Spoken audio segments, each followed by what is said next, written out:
ഞങ്ങളും ക്രൂശിക്കപ്പെട്ട ക്രിസ്തുവിനെ പ്രസംഗിക്കുന്നു. ദൈവ ഇഷ്ടം എന്നുള്ളതാണ് ഒരു ചിന്താ വിഷയം. ദൈവത്തിൻ്റെ ഹിതം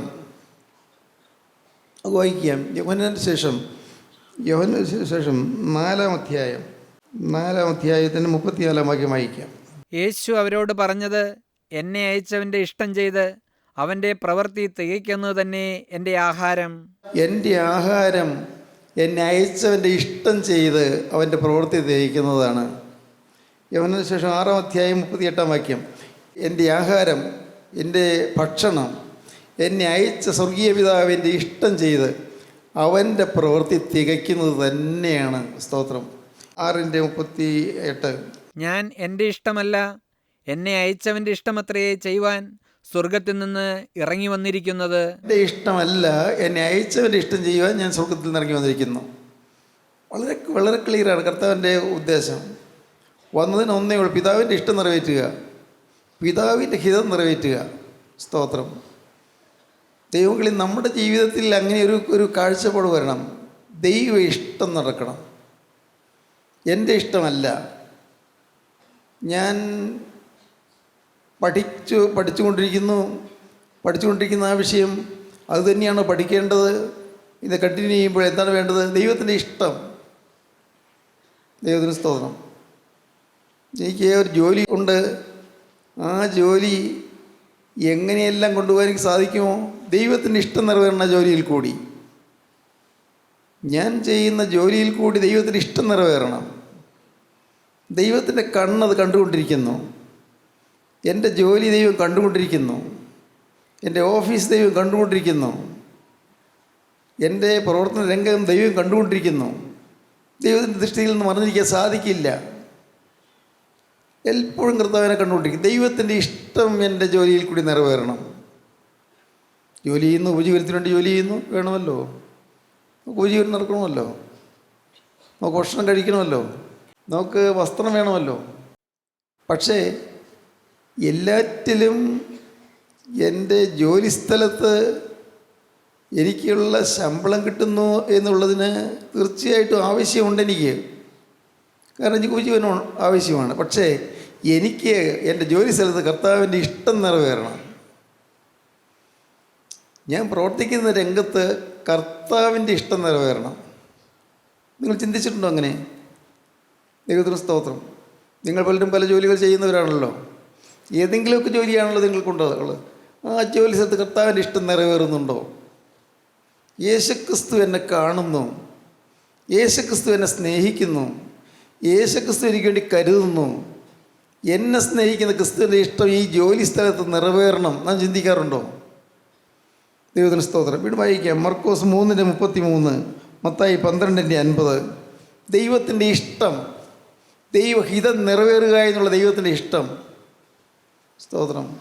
അവൻ അവരോട്, എൻ്റെ അമ്മയും സഹോദരന്മാരും ആരെന്ന് പറഞ്ഞിട്ട് ചുറ്റിലും ഇരിക്കുന്നവരെ നോക്കിക്കൊണ്ട്, എൻ്റെ അമ്മയും സഹോദരന്മാരും ഇതാ, ദൈവത്തിൻ്റെ ഇഷ്ടം ചെയ്യുന്നവൻ തന്നെ എൻ്റെ സഹോദരനും സഹോദരിയും അമ്മയുമാകുന്നു എന്ന് പറഞ്ഞു. സഹോദരനും സഹോദരിയും അമ്മയും ആരാണ്? ദൈവത്തിന് ഇഷ്ടം ചെയ്യുന്നവരാണ്. ശിഷ്യന്മാർ പറഞ്ഞു, അതെ, അമ്മയും സഹോദരന്മാരും നിന്നെ കാത്തു നിൽക്കുന്നു. എൻ്റെ അമ്മയും സഹോദരന്മാരും ആര്? എൻ്റെ ദൈവത്തിൻ്റെ ഇഷ്ടം ചെയ്യുന്നവരാണ്. ദൈവത്തിൻ്റെ ഇഷ്ടം ചെയ്യുന്നവരാണ് എൻ്റെ അമ്മയും സഹോദരനും സഹോദരിയും. ദൈവത്തിൻ്റെ ഇഷ്ടം ചെയ്യുന്നവർ. പ്രിയപ്പെട്ടവരെ, നമ്മുടെ ജീവിതത്തിൽ നാം അനേകം ജോലി കാര്യങ്ങൾ ചെയ്യുന്നവരാണ്, അനേകം ബന്ധപ്പാടുള്ളവരാണ്. എന്നാൽ ഞാൻ ഇടപെടുന്ന കാര്യങ്ങളിലൊക്കെയും ദൈവത്തിൻ്റെ ഇഷ്ടം നിറവേറണം, ദൈവത്തിൻ്റെ ഹിതം നിറവേറണം. അതാണ് എൻ്റെ അമ്മയെപ്പോലെ ഞാൻ അവരെ കാണും, എൻ്റെ സഹോദരനെയും സഹോദരിയെയും പോലെ ഞാൻ അവരെ കാണും. സ്തോത്രം. എന്തൊരു ഭാഗ്യം. എൻ്റെ അമ്മയെപ്പോലെ ഞാൻ അവരെ ദൈവത്തിന് ഇഷ്ടം ചെയ്യുന്നവരെ ഞാൻ കാണും. എൻ്റെ സഹോദരനെയും സഹോദരിയെയും പോലെ ദൈവത്തിന് ഇഷ്ടം ചെയ്യുന്നവരെ ഞാൻ കാണും. മത്തായി 12:50. സ്വർഗസ്ഥനായ എൻ്റെ പിതാവിൻ്റെ ഇഷ്ടം ചെയ്യുന്നവൻ എൻ്റെ സഹോദരനും സഹോദരിയും അമ്മയും ആകുന്നു എന്ന് പറഞ്ഞു. വീണ്ടും പറയുകയാണ്, സ്വർഗസ്ഥനായ പിതാവിന് ഇഷ്ടം ചെയ്യുന്നവൻ എൻ്റെ അമ്മയും എൻ്റെ സഹോദരനും സഹോദരിയുമാകുന്നു എന്ന് പറഞ്ഞു. മത്തായി 7:10, ലൂക്കോസ് 11:27. മീൻ ചോദിച്ചാൽ അവന് പാമ്പിനെ കൊടുക്കുമോ? അങ്ങനെ ദോഷികളായ നിങ്ങൾ നിങ്ങളുടെ മക്കൾക്ക് നല്ല ദാനങ്ങളെ കൊടുപ്പാൻ അറിയുന്നു എങ്കിൽ സ്വർഗസ്ഥനായ നിങ്ങളുടെ പിതാവ് തന്നോട് യാചിക്കുന്നവർക്ക് നന്മ എത്രയധികം കൊടുക്കും. മനുഷ്യർ നിങ്ങൾക്ക് ചെയ്യണമെന്ന് നിങ്ങൾ ഇച്ഛിക്കുന്നതൊക്കെയും നിങ്ങൾ അവർക്കും ചെയ്യുവിൻ. ലൂക്കോസ് 11:27. ഇത് പറയുമ്പോൾ പുരുഷാരത്തിലൊരു സ്ത്രീ ഉച്ചത്തിൽ അവനോട്, നിന്നെ ചുമന്ന ഉദരവും നീ കുടിച്ച മുലയും ഭാഗ്യമുള്ളവ എന്ന് പറഞ്ഞു. അമ്മ ഭാഗ്യമുള്ളവളാണെന്ന് ഒരാൾ വിളിച്ചു പറഞ്ഞു. അതിന് അവൻ, അല്ല, ദൈവത്തിന്റെ വചനം കേട്ട് പ്രമാണിക്കുന്നവർ അത്രേ ഭാഗ്യവാന്മാർ എന്ന് പറഞ്ഞു. അല്ല, ദൈവത്തിൻ്റെ ഇഷ്ടം കേട്ട് പ്രവർത്തിക്കുന്നവനാണ് എൻ്റെ അമ്മയും എൻ്റെ സഹോദരനും സഹോദരിയും. സ്തോത്രം. പ്രിയപ്പെട്ടവരെ, ദൈവത്തിൻ്റെ ഇഷ്ടം ചെയ്യുവാൻ നാം വിളിക്കപ്പെട്ടിരിക്കുന്നു. 2 ശമൂവേൽ 15:15. രാജഭൃത്യന്മാർ രാജാവിനോട്, യജമാനനായ രാജാവിൻ്റെ ഹിതമൊക്കെയും അടിയങ്ങൾക്ക് സമ്മതം എന്ന് പറഞ്ഞു. രാജഭൃത്യന്മാർ രാജാവോട് പറയുകയാണ്, യജമാനൻ രാജാവിൻ്റെ ഹിതമൊക്കെ ഞങ്ങൾക്ക് സമ്മതമാണ്. സ്തോത്രം. വിവാഹാലോചന. നിങ്ങൾ ചിന്തിക്കണം, എൻ്റെ കർത്താവേ, നീ എനിക്ക് ഒരാലോചന തന്ന് നിൻ്റെ ആലോചനയാണെന്ന് മനസ്സിലാക്കിയാൽ എനിക്ക് സമ്മതമാണ്. സ്തോത്രം. രാജാവിൻ്റെ ഹിതമൊക്കെയും എനിക്ക് സമ്മതം തന്നെ. ഒരു വിവാഹാലോചന നിങ്ങൾ ചിന്തിക്കുക. നിങ്ങൾ സ്വന്തമായി ഒരു വിവാഹാലോചനയിലേക്ക് കടക്കരുത്. തീർച്ചയായും നിങ്ങൾ പ്രാർത്ഥിക്കണം. മാതാപിതാക്കളുടെ അംഗീകാരം, അവരുടെ ഇംഗിതം അറിയണം, അവരുടെ താല്പര്യം അറിയണം. അല്ലാതെയുള്ള ലവ് മാരേജസ്, പ്രേമവിവാഹങ്ങൾ ശരിയായിരിക്കില്ല, നല്ലതല്ല. മാതാപിതാക്കളുടെ ആശിസ്സോടുകൂടി വിവാഹം ആലോചിക്കുക. നിങ്ങൾക്ക് ഏതെങ്കിലും ഒരു കാര്യത്തിൽ താല്പര്യം തോന്നുന്നത് പാവമൊന്നുമല്ല, പേടിക്കണ്ട. ഒരു വിവാഹാലോചന നിങ്ങൾക്ക് തോന്നുന്നു, വിവാഹം കഴിച്ചാൽ കൊള്ളാമെന്ന് തോന്നുന്നു, പാവമല്ല. പക്ഷേ നിങ്ങളത് നിങ്ങളുടെ മാതാപിതാക്കളുടെ അവരോട് ചോദിക്കണം. അവർ നിങ്ങളൊക്കെ ഏതായാലും കൂടുതൽ കാലം ഭൂമിയിൽ ജീവിച്ചവരാണല്ലോ, അനുഭവ സമ്പത്തുണ്ടല്ലോ, അവരോട് ചോദിക്കണം. പിന്നെ പ്രാർത്ഥിക്കണം. ഏറ്റവും കൂടുതൽ പ്രാർത്ഥിക്കണം. ദൈവ ഇഷ്ടമാണോ ഈ ആലോചന? ദൈവ ഇഷ്ടമാണോ? കർത്താവേ, ഈ ദൈവ ഇഷ്ടം അല്ലെങ്കിൽ മാറ്റിക്കൊള്ളണമേ, എൻ്റെ ഇഷ്ടം നടക്കണ്ട. ഇത് ദൈവ ഇഷ്ടമാണെങ്കിൽ നടത്തി തരണേ, എൻ്റെ ഇഷ്ടം നോക്കണ്ട. ഇങ്ങനെ ചില വ്യക്തമായ നിഷ്ഠകൾ നിങ്ങൾക്ക് വേണം. വ്യക്തമായ നിഷ്ഠകൾ, ജീവിതത്തിൽ വ്യക്തമായ പ്രതിഷ്ഠകൾ നിങ്ങൾക്ക് വേണം. വ്യക്തമായ വ്രതങ്ങൾ നിങ്ങൾക്ക് വേണം. ദൈവത്തിന് സ്തോത്രം. ദൈവത്തിൻ്റെ വലിയ നാമം മഹത്വപ്പെടട്ടെ. സ്തോത്രം. ഞാൻ വീണ്ടും പറയുന്നു, നിങ്ങൾക്ക് ഒരാളെ നിങ്ങളുടെ ജോലി സ്ഥലത്തോ അല്ല എവിടെയെങ്കിലും വെച്ചോ കണ്ടു, പരിചയപ്പെട്ടു, വിവാഹം കഴിക്കാമെന്ന് തോന്നി, അത് തെറ്റല്ല. പക്ഷേ നിങ്ങൾ ആ വ്യക്തിയോട് അടുക്കുന്നതിന് മുമ്പ് നിങ്ങളിരുന്ന് പ്രാർത്ഥിക്കണം. പ്രാർത്ഥിച്ച് നിങ്ങൾ ദൈവത്തിൽ നിന്ന് കൃപ പ്രാപിക്കണം. എങ്ങനെയാണ് ഈ ദൈവഇഷ്ടം അറിയുന്നത്? വേദപുസ്തകം മറിച്ച് നോക്കിയൊന്നും അല്ല ദൈവഇഷ്ടം അറിയുന്നത്. വേദപുസ്തകം മറിച്ച് നോക്കി വചനം വായിച്ചിട്ടല്ല ദൈവഇഷ്ടം അറിയുന്നത്. ദൈവഇഷ്ടമാണോ നോക്കി പുസ്തകത്തിൽ ഏതെങ്കിലും ഭാഗം കണ്ടാൽ ദൈവഇഷ്ടമാണെന്ന് വിചാരിക്കുക, അങ്ങനെയല്ല. അതെല്ലാം പ്രാകൃതമായ ചില സമ്പ്രദായങ്ങളാണ്, ദൈവങ്ങൾക്ക് ചേർന്നതല്ല. ദൈവഇഷ്ടം അറിയുന്നത് തനിയെ ഇരുന്ന് പ്രാർത്ഥിക്കുമ്പോൾ വഴികൾ തെളിഞ്ഞു കിട്ടും. വ്യക്തമാണ് കാര്യം. തനിയെ ഇരുന്ന് പ്രാർത്ഥിക്കണം, മുട്ടുമേലിരുന്ന് പ്രാർത്ഥിക്കണം, കർത്താവിൻ്റെ കരുണയ്ക്ക് വേണ്ടി യാചിക്കണം. കർത്താവേ, നീ എന്നെ സ്നേഹിക്കുന്നുവല്ലോ, നീ എന്നെ കരുതുന്നുവല്ലോ, എനിക്ക് നിൻ്റെ ഹിതം അറിയണം. നിൻ്റെ ഹിതപ്രകാരമേ എനിക്ക് മുന്നോട്ട് പോകാൻ പറ്റുകയുള്ളൂ. നിൻ്റെ ഹിതപ്രകാരം മുന്നോട്ട് പോകണം. ഒരു ബിസിനസ് തുടങ്ങാൻ ആരംഭിക്കുന്നു. ദൈവമേ, നിനക്ക് ഹിതമാണോ, നിനക്ക് ഇഷ്ടമാണോ, എനിക്കറിയാൻ വയ്യല്ലോ, ഞാൻ അപകടത്തിലാകുമോ? കർത്താവേ, എനിക്ക് വലിയൊരു നഷ്ടത്തിന് കാരണമായി തീരുമോ? നിങ്ങൾ വിദേശത്തേക്ക് പോകാൻ നോക്കുന്നു. കർത്താവേ, വിദേശത്തേക്ക് പോകണമെന്നൊക്കെ പലരും പറയുന്നു. പക്ഷേ എനിക്ക് വിദേശത്തേക്ക് പോകേണ്ട ആവശ്യമുണ്ടോ? പ്രിയപ്പെട്ടവരെ, ഞാൻ നിങ്ങളോട് പറയട്ടെ, ജീവിക്കാൻ കഷ്ടിച്ച് മതിയാകുന്ന ഒരു ജോലി ഉണ്ടെങ്കിൽ വിദേശത്തേക്കൊന്നും പോകാതിരിക്കുന്നത് നല്ലത്. ജീവിച്ചു പോകാൻ ഏതെങ്കിലും തരത്തിൽ ചെറിയൊരു ജോലി ഉണ്ടെങ്കിൽ, ഒരു ചെറിയ രീതിയിൽ ഒരു വരുമാനമെങ്കിലും ഉണ്ടെങ്കിൽ വിദേശത്ത് പോകരുത്. ശമ്പളം കൂടുതൽ കിട്ടുമായിരിക്കും, പക്ഷേ അതിനെ തുടർന്നുണ്ടാകുന്ന ദുരിതങ്ങൾ വിദേശത്തുള്ളവരെ അറിയാം. അവരനേകം പേര് ഇരിക്കുന്നുണ്ടല്ലോ വിദേശത്തുള്ളവർ. വിദേശത്തേക്ക് പോയതിനെ തുടർന്നുണ്ടാകുന്ന മെൻ്റൽ ടെൻഷൻസ്, ഈ മാനസികമായ പ്രയാസങ്ങൾ, ഇന്നെല്ലാം യാതനകളാണ് ഓരോരുത്തരും അനുഭവിച്ചു കൊണ്ടിരിക്കുന്നത്. അനേകർ തീ തിന്നുകയാണ്, അനേകർ ദുരിതം അനുഭവിക്കുകയാണ്, അനേകർ യാതനയിലും വേദനയിലുമാണ്, അനേകർ കടത്തിലാണ്. നമ്മൾ വിചാരിക്കും നല്ല ശമ്പളമാണെന്ന്. വെയിൽ കൊണ്ട് കറുത്ത്, വെയിൽ കൊണ്ട് ഇരുവിരിക്കൊണ്ട് കഷ്ടപ്പെട്ട് ജോലി ചെയ്ത് എന്നാൽ കടത്തിൽ മുങ്ങി വലയുന്നവർ. എല്ലാവരും അങ്ങനെയല്ല, എല്ലാവരും അങ്ങനെ വെയിലുള്ളുന്നില്ലായിരിക്കും. പക്ഷേ അനേകം പേര് ഈ നാട്ടിൽ നിന്ന് ദേശത്തേക്ക് പോകാൻ പലരും ആഗ്രഹിക്കുന്നു. നാട്ടിൽ ഏതെങ്കിലും തരത്തിലുള്ളൊരു ചെറിയ ജോലി ഉണ്ടെങ്കിൽ ദേശത്തേക്ക് പോകാൻ നോക്കരുത്. അനേകരുടെ അനുഭവത്തിൻ്റെ വെളിച്ചത്തിലാണ് ഞാനീ പറയുന്നത്. ദൈവത്തിന് സ്തോത്രം. സ്വന്തം നാട്ടിലാണ് നിങ്ങളുടെ വേര്. നിങ്ങളുടെ വേര് ഈ നാട്ടിലാണ്. ഈ സ്വന്തം വേരുള്ള നാട്ടിൽ നിങ്ങൾ ജീവിക്കണം. അതുകൊണ്ട് വിദേശത്ത് പോകണ്ട എന്ന് പറഞ്ഞില്ല. വിദേശത്ത് പോകുന്നത് പാവമാണെന്ന് ഞാൻ പറഞ്ഞില്ല, ഒരിക്കലും അല്ല കേട്ടോ, പേടിക്കണ്ട. ഇത് അനേകരും ഇന്ന് അനുഭവിക്കുന്ന യാതനകൾ ഞാൻ കേൾക്കുമ്പോൾ സങ്കടം തോന്നുന്നു. അതുകൊണ്ടാണ് പറഞ്ഞത്. ദുരിതം പിടിച്ച ജീവിതം, യാതനയേറ്റ ജീവിതം, ഭാരപ്പെട്ട ജീവിതം, ആവശ്യഭാരങ്ങൾ ഞെരുങ്ങുന്ന ജീവിതം, മുന്നോട്ട് പോകാൻ വഴി കാണാതെ വലയുന്ന ജീവിതം, 4-5 മാസമായിട്ട് ശമ്പളം കിട്ടാത്ത അനേകം പേരുണ്ട്. അല്ല, അതിൽ കൂടുതൽ നാൾ ശമ്പളം കിട്ടാത്തവരുണ്ട്. ദൈവത്തിന് സ്തോത്രം, ദൈവത്തിന് സ്തോത്രം. ദൈവഹിതമാണോ ഞാൻ വിദേശത്തേക്ക് പോകുന്നത്? ചിന്തിക്കണം. ദൈവഹിതമാണോ? ഞാൻ ആദ്യമായിട്ട് അമേരിക്കയിൽ പോയത് 1997 അന്ന് ഞാൻ ഒറ്റയ്ക്കാണ് പോയത്. പിന്നെ പോയപ്പോഴെല്ലാം ആലീസും കൂടെ ഉണ്ടായിരുന്നു. അന്ന് ആദ്യമായിട്ട് അമേരിക്കയിൽ ചെന്നപ്പോൾ ഞാൻ ഓർത്തു, എൻ്റെ കർത്താവേ, എനിക്ക് ശ്വാസം മുട്ടുന്നല്ലോ എന്ന്. അവിടെയുള്ളവരുടെ ബന്ധപ്പാടും രാവിലെ പകലെന്നുള്ള അധ്വാനമൊക്കെ കണ്ടപ്പോഴേ എൻ്റെ കർത്താവേ, എന്ത് യാതന പറ്റിയ ജീവിതം. കുറച്ച് ഡോളറിന് വേണ്ടി, രൂപയ്ക്ക് വേണ്ടിയുള്ളതായ അധ്വാനം. ആളുകൾ ഇവിടെയുള്ളവർ ധരിക്കുന്നു അവിടെയെല്ലാം സ്വർഗമാണെന്ന്. സ്വർഗഭൂമിയാണ്, ഭൂമിയിൽ സ്വർഗമാണെന്ന് ധരിക്കുന്നു. പ്രിയപ്പെട്ടവരെ, അവർക്ക് അനേകം പേര് ദുരിതപ്പെട്ട് കഴിയുന്നു. ഇംഗ്ലണ്ടിലും അതെ.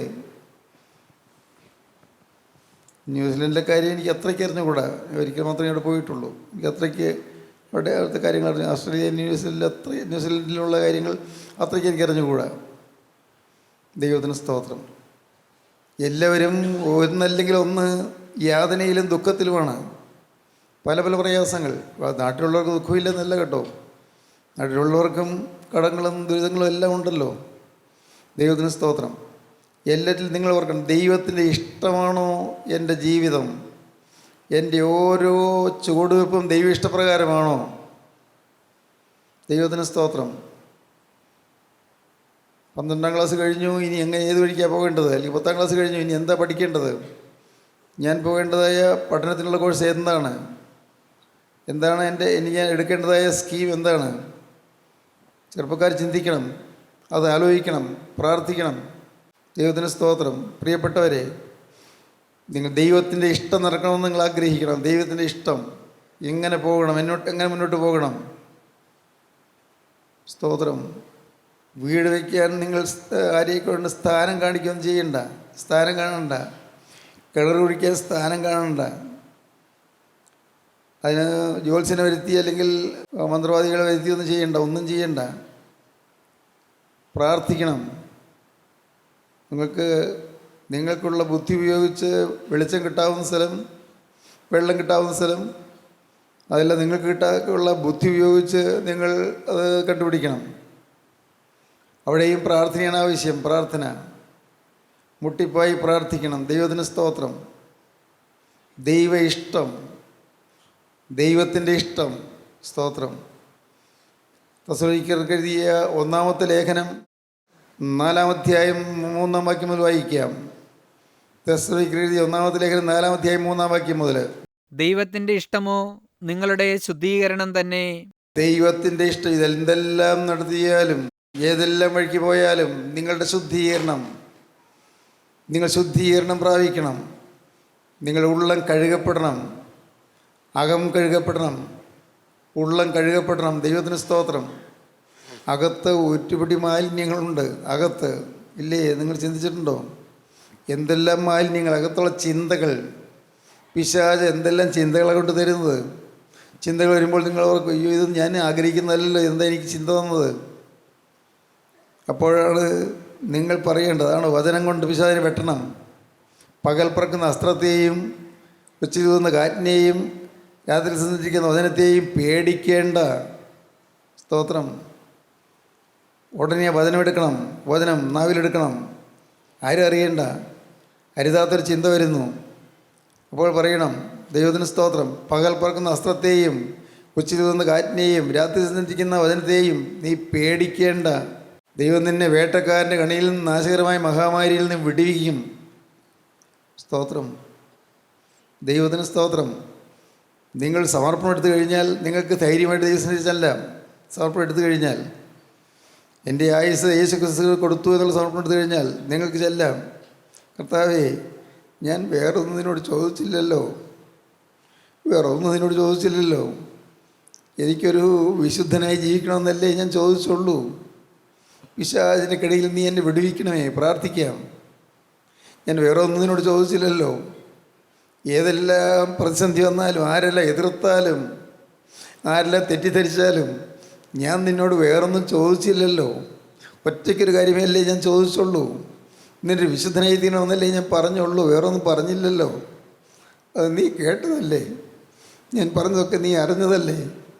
കർത്താവേ, നീ എന്നോട് മനസ്സിലിഞ്ഞ് എൻ്റെ ജീവിതത്തിൽ ശത്രു അവൻ എയ്യുന്ന അസ്ത്രങ്ങളൊന്നും ഏൽക്കാതെ വണ്ണം എനിക്ക് ചുറ്റും ഒരു പരിചയം പലകയുമായി നിൽക്കണമേ.